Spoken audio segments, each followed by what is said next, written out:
부모가 된 이후에 참 커다란 기쁨 중에 하나는 자녀들이 이렇게 자라는 것을 보는 그런 기쁨이 굉장히 크죠.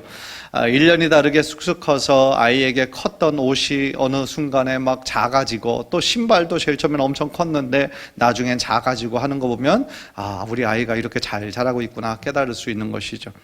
또 아이가 자라고 성장하는 것은 아이의 먹는 것을 보면 또 알 수 있죠. 제일 처음에는 엄마의 젖과 또 분유를 1년 이상 이렇게 먹어야 되잖아요. 그런데 어느 순간이 지나면 이유식을 먹기 시작하고, 이제는 밥을 먹고 또 딱딱한 고기까지 먹을 수 있는 그런 것이 점점 더 자라고 성장하고 있는 것의 증거가 되잖아요. 그렇죠? 마찬가지로 우리들의 신앙도 계속 자라야 한다는 거죠. 왜냐하면 생명이 있는 것은 자라게 되어 있거든요.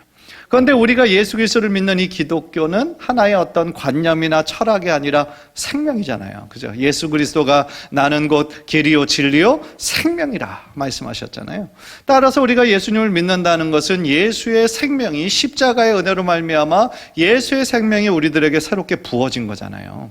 따라서 우리들의 신앙이 과거에 20년 전, 30년 전, 10년 전에 정체되어 있으면 그것은 건강한 것이 아닌 거죠. 계속해서 성장하고 언제까지 성숙해져야 되냐면 예수 그리스도의 장성한 분량까지 이르는 것이 우리를 향한 하나님의 그 뜻이라는 거예요. 그래서 바울은요, 특별히 우리들의 신앙이 계속 자라고 성장해야 한다는 것을 가르치면서 그 음식에 비유하면서 말하고 있는 것이죠.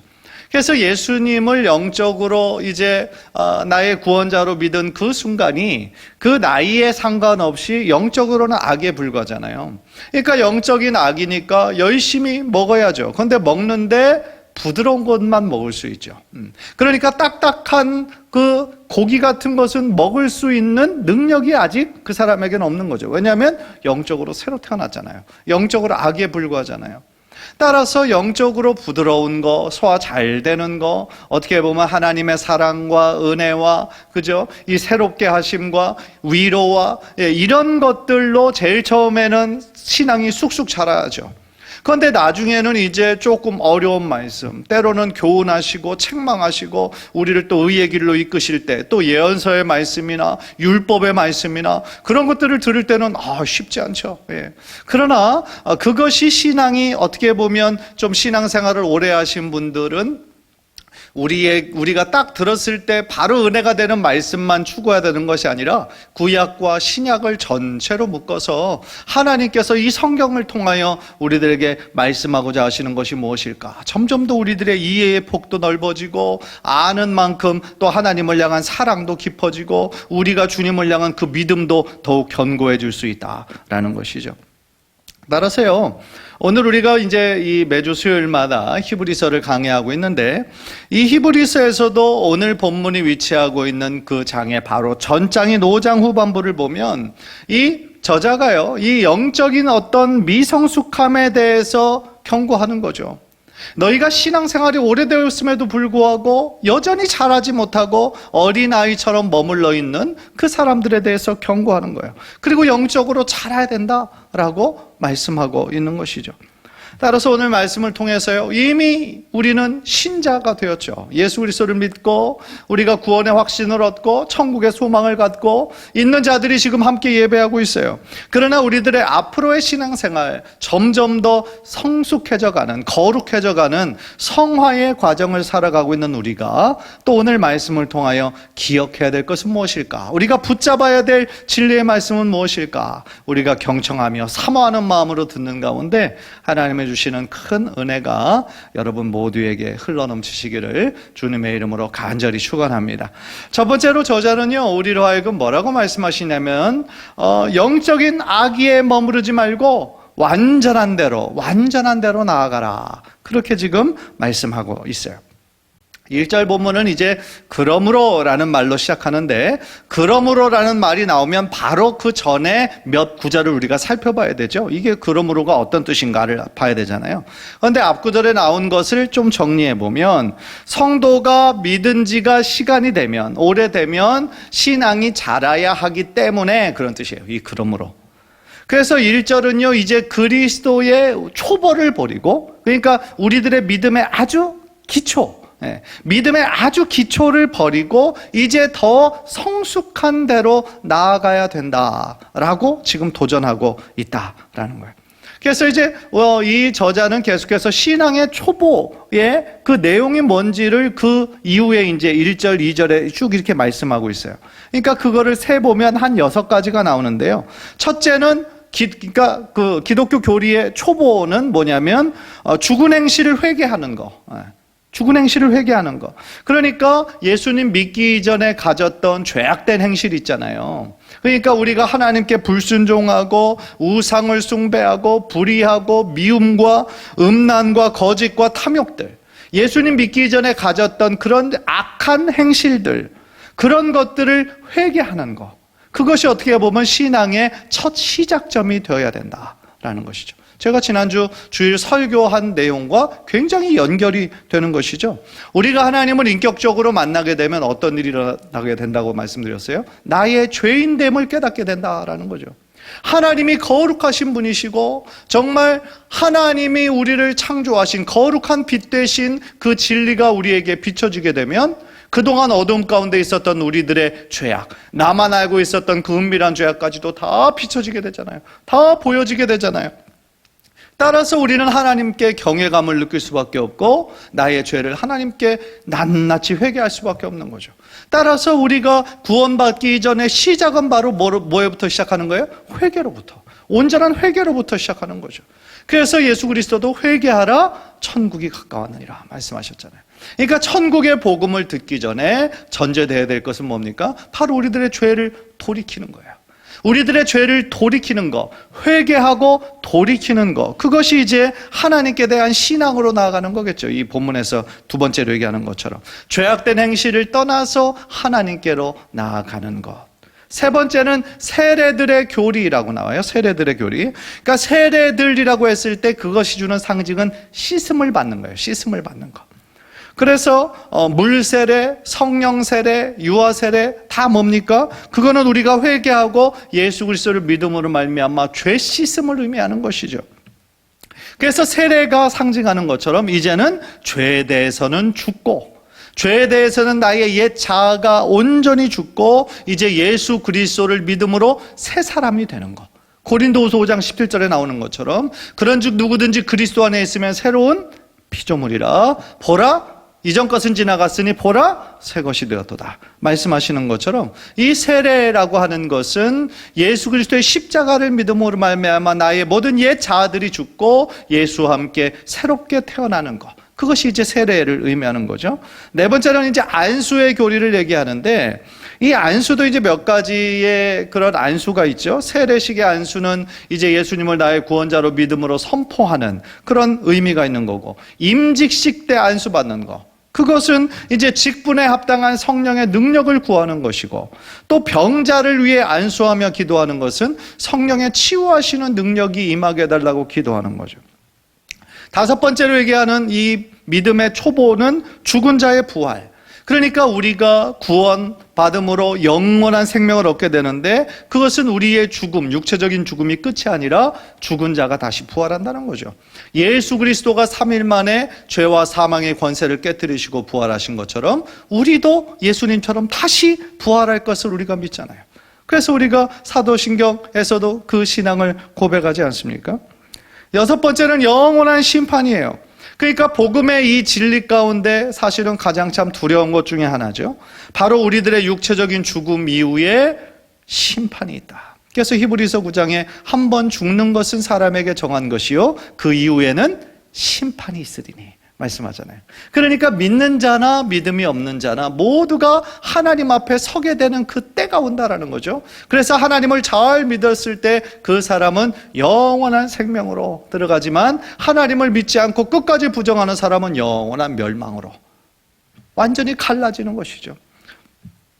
그래서요, 본문은 이 6가지 이 복음의 어떻게 보면 베이직, 복음의 기본 진리를 얘기한 다음에 뭐라고 얘기하냐면 그리스도의 초보적인 말씀을 버리고 그 터를 닦지 말고 완전한 대로 나아가라 라고 얘기를 해요. 그러니까 제가 방금 짧게 요약했던 이 6가지가 어떻게 보면 복음의 기본적인 터인데 이것 닦아놓은 것을 버리지 말고 그 위에 다시 쌓지 말고 완전한 대로 나아가라 라고 얘기하는 거죠.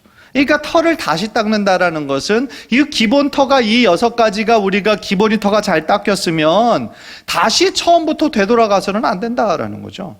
잘 짜여진 믿음의 기초 위에 이제는 그 위에 더 성숙된 믿음의 자리로 나아가야 된다라는 그런 얘기인 거예요. 그런데 이제 이 저자가 좀 경고한 것처럼 이런 일들이 사실은 가끔씩 일어나요. 그게 뭐냐면 신앙생활은 오래 했음에도 불구하고 이 구원의 교리, 구원의 확신의 문제에 대해서 계속 흔들리시는 분들이 있어요. 그래서 그런 분들은 이것을 이제 배우면 그때는 그런 것 같다가도 좀 시간이 지나면 또 아닌 것 같다가도, 그러니까 자꾸 구원의 확신의 근거를 자꾸 자신의 행위에서 찾으려고 하는 경우가 제법 많이 있어요. 그래서 이제 강사 목사님, 부흥사 목사님이 오셔가지고 막 구원의 확신을 또 얘기하고 오늘 구원받은 사람 일어나라고 그러면 신앙생활을 오래 하신 분인데도 막 계속 일어나는 거죠. 그러니까 그때마다 그냥 또 이렇게 또 생각나고 그러니까 또 일어나시고, 물론 한두 번은 그럴 수 있겠지만, 왜냐하면 그 전에 몰랐던 것을 새롭게 깨달은 거에 대해서 그럴 수야 있겠지만, 어떻게 보면 기본적인 우리가 이미 믿고 있는 것을 또다시 반복해서 거기에 또 처음부터 시작하고 하다 보면 어떤 거예요? 계속 그 자리에만 머무르게 되잖아요. 믿음의 더 나은 자리로, 믿음의 어떤 청년으로, 어른으로 나아가야 되는데 계속 그냥 어린 아기에만 머물러 있는 것은 참 너무나 안타까운 일이라는 것이죠. 따라서요, 그 모든 신앙의 과정에 있어서 기본에 그냥 영적인 아기에 머물러 있지 말고 더 나은데, 완전한 대로 나아가라는 그 말씀을 함에 있어서 우리가 또 하나 기억해야 되는 것이 바로 3절에 나온 말씀이에요. 3절 한번 다 같이 한번 화면을 통해 읽을까요? 시작. 하나님께서 허락하시면 우리가 이것을 하리라. 이게 무슨 말씀이냐면 하나님께서 허락해 주셔야 우리들의 신앙이 믿음의 기본에서 더 나은 단계로 성장할 수 있다라는 그런 뜻인 거예요. 다시 말하면 우리들의 믿음이 자라고 신앙이 점점 더 견고한 믿음으로 자라는 것도 하나님의 은혜로 주어지는 것이다 라는 거죠. 이 세상에서 하나님의 허락하심이 없이는 되는 게 없다라는 거예요. 그래서요, 이 바울은 고린도전서 3장 6절에서 이런 말씀을 했어요. 우리 한번 화면을 보면서 다 함께 읽죠. 시작. 나는 심었고 아볼로는 물을 주었으되 오직 하나님은 자라나게 하셨나니 그런즉 심는 이나 물 주는 이는 아무것도 아니로되 오직 자라나게 하시는 하나님뿐이니라. 아멘. 그렇죠? 사람은 심을 수 있어요. 복음의 씨앗을 뿌릴 수 있어요. 물도 줄 수 있어요. 양육할 수 있어요. 그러나 그것을 자라게 하시는 분은 누구뿐이세요? 하나님 한 분뿐이시다라는 거죠. 따라서요, 이 모든 것 생각할 때 참 모든 것이 은혜인 거죠. 우리가 하나님의 은혜로 하나님을 믿게 되었다라는 것도 참 너무나 감사하고, 우리가 지금 이 자리에 있다는 것도 너무나 감사한 거죠. 부족한 우리를 권사로, 집사로, 장로로 세워주신 것도 너무너무 감사한 것이죠. 따라서요, 하나님께 우리가 영광 올려드릴 수 있는 것도 감사한 것이고, 말씀을 통해 귀한 깨달음을 주시는 것도 감사한 거고, 모든 것이 감사의 눈으로 바라보면 감사할 수 없는 것이 하나도 없다라는 것이죠. 간절히 바라기는 우리들의 삶과 우리들의 신앙생활 가운데 이 믿음의 초보 단계에만 머물러 있지 말고 하나님을 알아가는데 더욱더 힘을 써서, 더욱더 부지런함으로 하나님을 더욱더 사랑하고 순종하는 데까지 나아가는 우리 귀한 성도님들 되시기를 주님의 이름으로 간절히 축원합니다. 두 번째로 저자는요, 뭐라고 지금 경고하냐면 우리들의 믿음이 떨어지지 않도록 조심해야 된다라는 거예요. 참 오늘 이 본문이요, 사실은 굉장히 난해한 구절 중에 하나예요. 이 성경에서 있어서 해석하기가 참으로 어려운 구절 중에 하나가 이 4절에서 8절까지 나오는 그런 경고예요. 논쟁이 많아요. 그러니까 한쪽에서는, 어떤 그 교단에서는 구원받은 사람은 절대로 배교할 수 없다, 타락할 수 없다. 왜냐하면 하나님의 한 번 부르심은 그것은 영원한 것이기 때문에 라고 말하는 사람도 있고요. 또 어떤 사람은 이거 제일 처음에 성도가 된 사람을 부르심을 받았던 그 부르심이 온전한 부르심이 아니었다 라고 해석을 하는 경우도 있어요. 한번 어떤 게 맞는지 한번 좀 생각해 보기를 원하는데요. 4절, 5절을 보면 여기서 설명하는 것이 어떤 성도의 모습이에요. 한번 비침을 얻고 하늘의 은사를 맛보고 성령의 참여한 바 되고 하나님의 선한 말씀과 내세의 능력을 맛보고, 그러니까 이런 자들을 보면 반드시 성도인데 분명히 그럼 성도도 타락할 수 있고 배교할 수 있다라는 뜻인가, 그렇게 이렇게 우리가 해석을 하게 되죠. 사실 우리들 주변에서도 그런 예가 가끔씩 있어요. 예전에는 신앙생활을 참 잘하시던 분인데 현재는 교회를 완전히 떠난 사람처럼 이제 아예 하나님과 관계없이 사는 사람들 가끔씩 있어요. 많지는 않지만. 또 어떤 사람은 아예 종교를 바꾸기도 하는 사람들도 있고요. 그렇다면 그런 사람은 어떻게 되는 건가? 한번 구원받은 사람이 타락해가지고 이렇게 배교자가 될 수 있는가? 그런 생각을 하게 하죠. 그런데요, 저는 이 본문을 이렇게 해석하고 싶어요. 만약에 교회를 다녔다가 지금은 완전히 타락한 사람이 있다면 그분이 그 전에 보여주었던 믿음이 저는 참 믿음이 아니었을 거라고 저는 생각을 해요. 일시적인 동의와 일시적인 믿음의 모습이 있었다 할지라도 참 믿음이 아니었다라는 거죠. 제 판단은 그래요. 그러니까 예수님이 씨 뿌리는 비유를 통해서 그런 사람들의 예를 보여주셨잖아요. 그러니까 어떤 사람들이냐면 돌밭에 떨어진 경우. 그러니까 복음을 깨달아요. 받아요, 겉으로는. 그런데 시험과 환난을 만났을 때 넘어져 버려요. 그리고 떠나버리는 것이죠. 그러니까 예를 들어 제가 고등학교 다닐 때 한 친구, 교회 다니는 친구였는데 그 친구 이제 어머니가 굉장히 아프셨어요. 그래서 이제 이 친구가 믿음은 깊지 않은 친구였는데 자신의 어머니가 너무 아프니까 그래도 하나님께 막 열심히 기도했죠. 엄마 살려달라고. 근데 돌아가셨어요.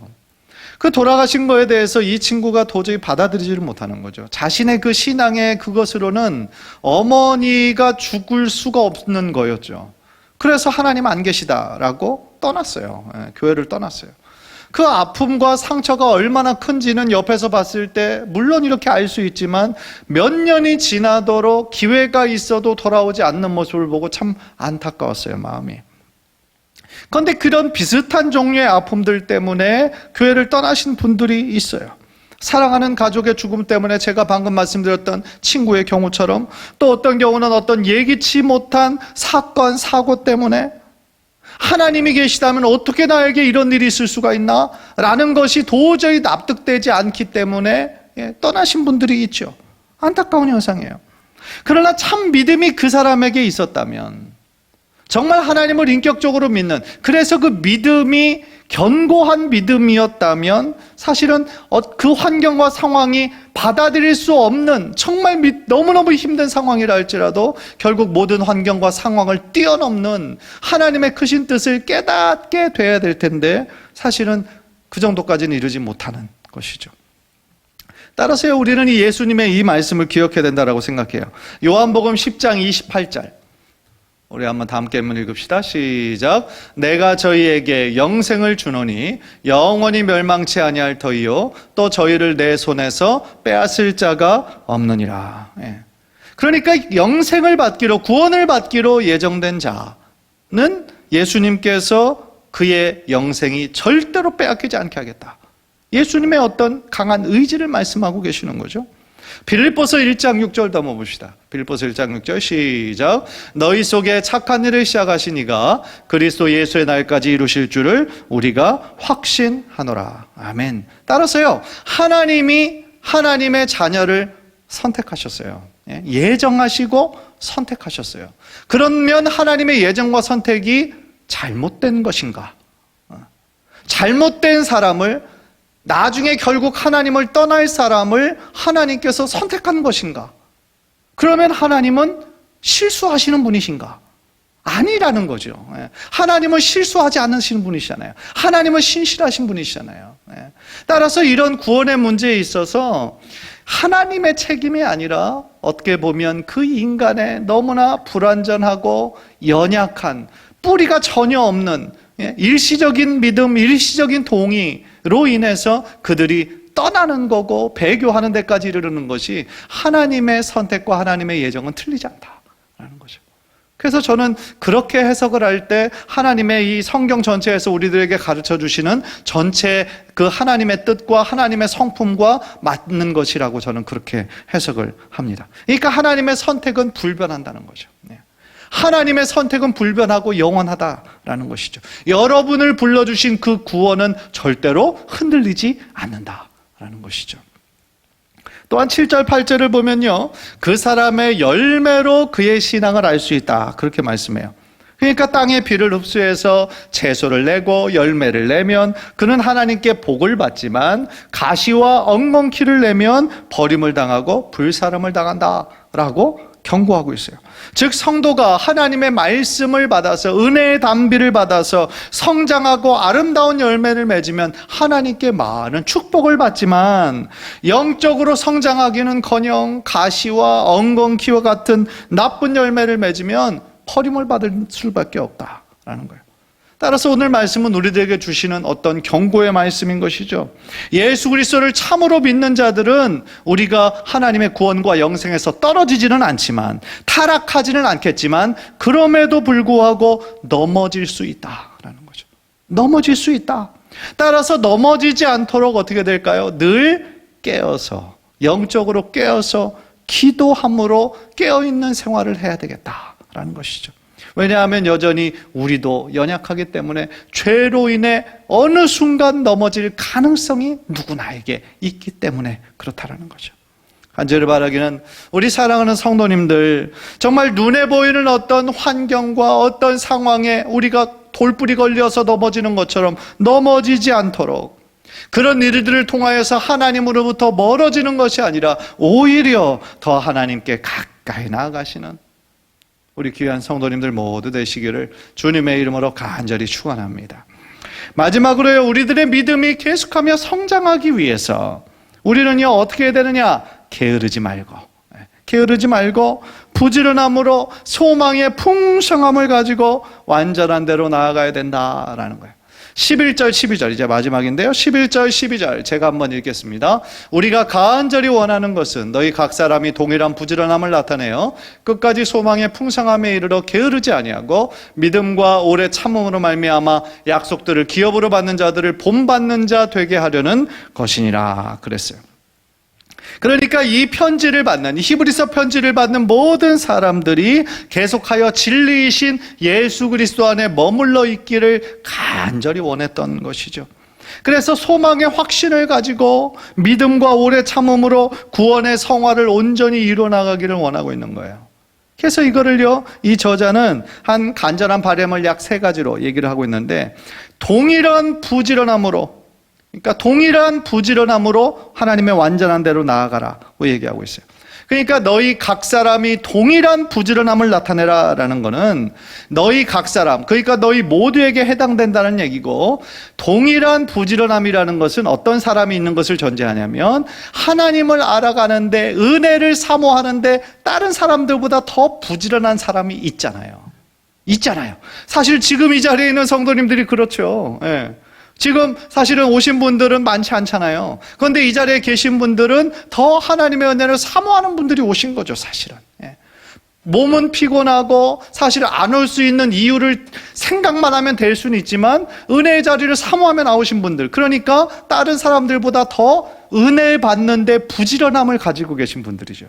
그래서 동일한 부지런함을 가진 그 사람처럼 모든 성도가 하나님, 우리의 믿음이 더 깊어지는 단계에 이르려면 특별히 은혜를 사모하는 부지런함으로 하나님을 찾는 그러한 사람들처럼 우리도 하나님의 은혜를 찾는 데 있어서 부지런해야 된다라는 것이죠. 게으른 사람은, 일상생활에서도 게으른 사람들은 여러 가지가 뒤떨어지는 것처럼 우리들 신앙생활도 마찬가지예요. 신앙생활에도 열심히 전혀 없고 게으른 사람들은 믿음이 성장하기가 어렵다라는 것이죠. 따라서요, 우리 귀한 성도님들 은혜 받고 하나님의 뜻을 알아가는 데 있어서는 게으르지 말고 더욱더 부지런함으로 하나님의 그 크신 원대하신 뜻을 알아가는 데 더욱더 힘쓰시는 우리 귀한 성도님들 되시기를 주님의 이름으로 축복합니다. 두 번째로요, 하나님의 완전한 단계에 이르르기 위해서는 소망의 풍성함을 가지고, 소망의 풍성함으로.